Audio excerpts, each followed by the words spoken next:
dirumuskan oleh para ulama lewat kitab fikih. Jadi perkakas dari apa saja yang enggak boleh. Nah, ini nanti dari fasal di sini. Bismillahirrahmanirrahim. Faslun utawi iki iku ana fasal suwiji fi bayani ma ing dalem martelake perkara yahrumu kang haram apa istimaluhu amprih gunakake ma. Minal awani kang tetep saking pira-pira wadah wa malan martelake perkara ya juzu kang wenang apa ma.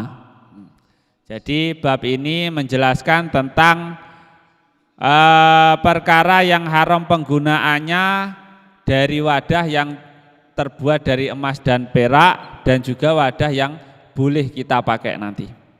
Wa bada'alan ngawiti sapa ki musane bil awali kelawan perkara kang awal. Faqala mongko ngucap sapa ki musane.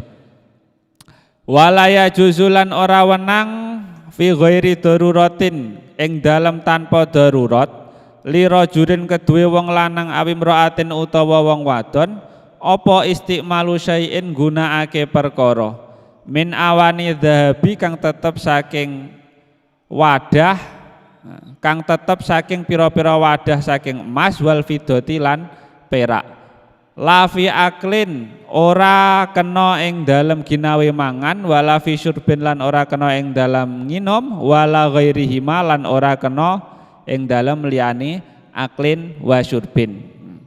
Jadi Mbah Kiai Musonep pengarang kitab Fathul Qorib ini memulai dengan dawuh walaya juzu ila akhirih. Tidak boleh bagi seorang laki-laki dan perempuan tanpa keadaan darurat memakai wadah-wadah yang terbuat dari emas dan perak. Maksudnya wadah-wadah untuk makan ataupun minum yang terbuat dari emas dan perak itu tidak boleh kita pakai sebagai seorang muslim dan mukmin.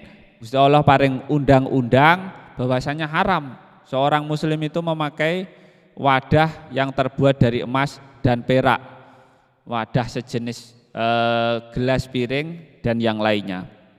Itu bagi laki-laki ataupun perempuan itu haram. Wa kamalan kaya dene haram yahrumu haram apa istimalu manggunakake perkara dzukira kang wis den tutur apa ma yahrumu haram apa itahu ittikhaduhu ngalap min ghairi istimalin saking tanpa nggunakake fil asahi ing dalem miturut kaul asah. Nah, seperti halnya haram memakainya, kita juga haram untuk menyimpannya. Ketika kita punya simpanan barang berupa emas dan perak berbentuk wadah sejenis piring dan gelas. Kalau sudah haram itu ya nggak usah cari alasan. Sama halnya sholatnya apa kok sujudnya, sholatnya apa kok babinya apa kok haram, anjing kenapa kok haram ya.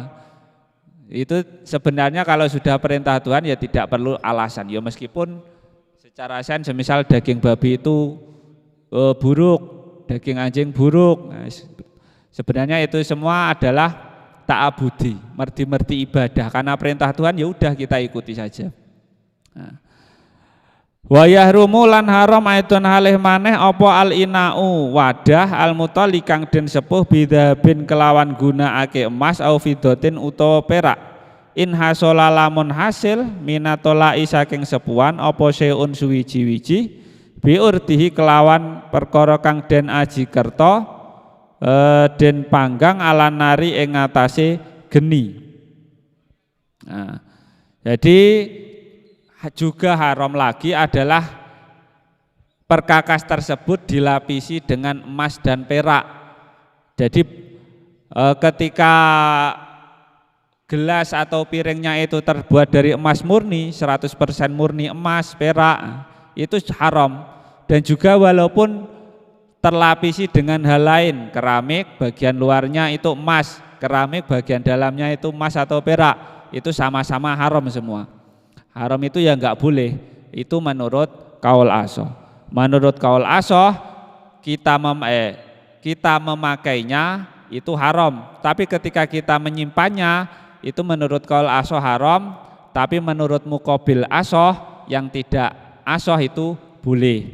Berarti ketika kita punya simpanan piring dan gelas yang terbuat dari emas dan perak, itu ada kalanya nanti haram, tapi itu menurut mayoritas ulama. Pancen itu asoh, menurut qaul asoh itu haram. Tapi kalau menurut beberapa ulama ada yang memperbolehkan. Dan yang lebih ihtiyat, lebih berhati-hati adalah kita pakai yang asoh. Nah, ya apa itu? Kalau kita pengen punya simpanan emas perak ya diserupakan barang yang lain saja, seperti perhiasan ataupun emas batangan saja. Tapi kalau simpanannya itu berupa piring atau gelas, perkakas, tupperware seperti itu hukumnya haram menurut qaul asoh, ya. Mayoritas para ulama. Berarti ada yang asoh, ada yang muqabil. Kalau yang tidak asoh berarti menurut beberapa ulama ada yang memperbolehkan. Tapi ketika untuk penggunaan ada gelas kita pakai untuk minum dan gelasnya terbuat emas atau perak itu haram, tetap haram. Wa yajuzu lan wenang apa istimalu ina'i ghairihi nggunakake wadah saking emas lan perak, saking liyane emas lan perak. Ai ghairi dhahabi tegese saking liyane emas wal fiddati lan perak. Minal awani kang tetep saking pira-pira wadah annafisati kang edi. Ka ina'i yakutin kaya wadah saking inten. Nah, jadi status keharomannya itu cuma diperuntukkan bagi emas dan perak. Tapi untuk elemen-elemen lain atau mungkin yang lebih mewah, lebih indah dari emas dan perak itu tetap boleh. Dan boleh menggunakan wadah yang terbuat dari selain emas dan perak, dari wadah-wadah yang lebih indah. Semisal ada intan, berlian, rubi ataupun tembaga-tembaga yang lain yang mungkin harganya lebih mahal dari emas dan perak, itu malah boleh. Kita punya piring terbuat dari berlian, kita punya intan terbuat dari rubi, safir dan yang lainnya, itu boleh. Jadi yang dilarang syariat adalah cuma emas dan perak. Nah, ketika kita buat perkakas ya memang seperti itu peraturannya, kan seperti itu. Ya, jadi jangan nanggung. Kalau pengen bermewah-mewahan ya lebih baik piring gelas yang terbuat dari intan. Kalau dari emas dan perak itu sudah diharamkan dari sananya. Wa yahrumu lan haram. Jadi kalau seperti ini itu ya ujian bagi seorang mukmin muslim. Kita diberi hidup, kita diberi nafas, terus kok diberi larangan seperti ini ya cuma ujian. Mampu enggak? Kamu sudah saya beri hidup, terus saya larang untuk menggunakan emas dan perak untuk dipakai piring dan gelas. Mau enggak? Kan seperti itu. Nah, jadi cuma sudah undang-undang syariat, aturan syariat seperti itu. Nah, dan dirumuskan oleh para ulama lewat kitab fikih Fathul Qorib. Wa yahrumu lan haram apa al ina'u wadah al mudibu kang den tembel bifidotin kelawan bidibati fidotin kelawan tembelan saking perak kabirotin kang gede urfan ing dalam umume lizinatin krana ginawe pepaes. Jadi bagi apa itu? Bagi perak itu nanti ada pentafsilan lagi, perincian lagi.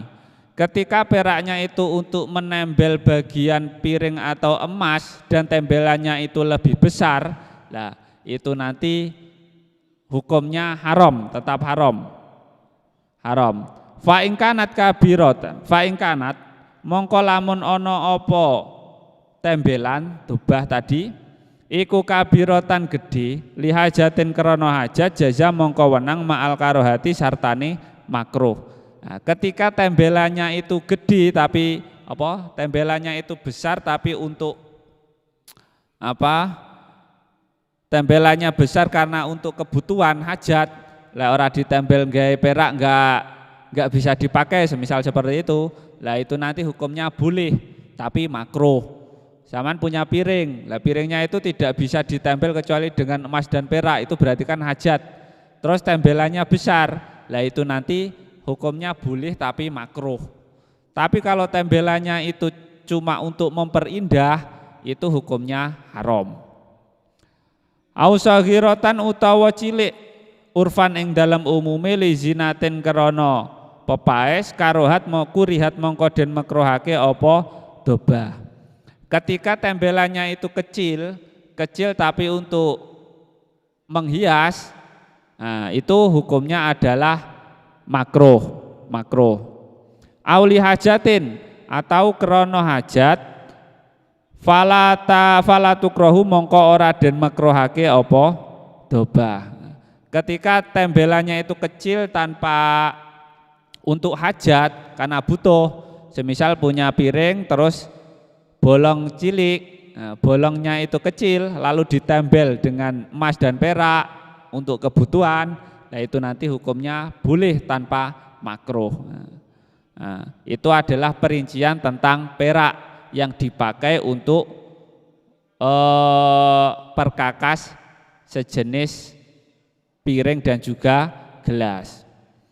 Amadobatu dhahabi anapun utawi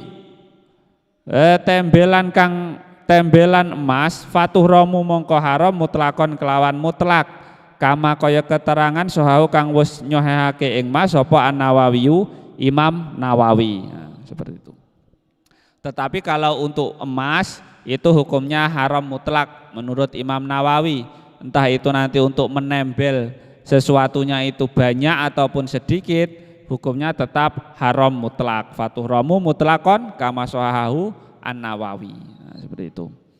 Jadi dari atas tadi sudah bisa kita ambil kesimpulan bahwasanya perkakas makan minum itu hukumnya haram kita pakai ketika perkakas tersebut terbuat dari emas dan juga perak.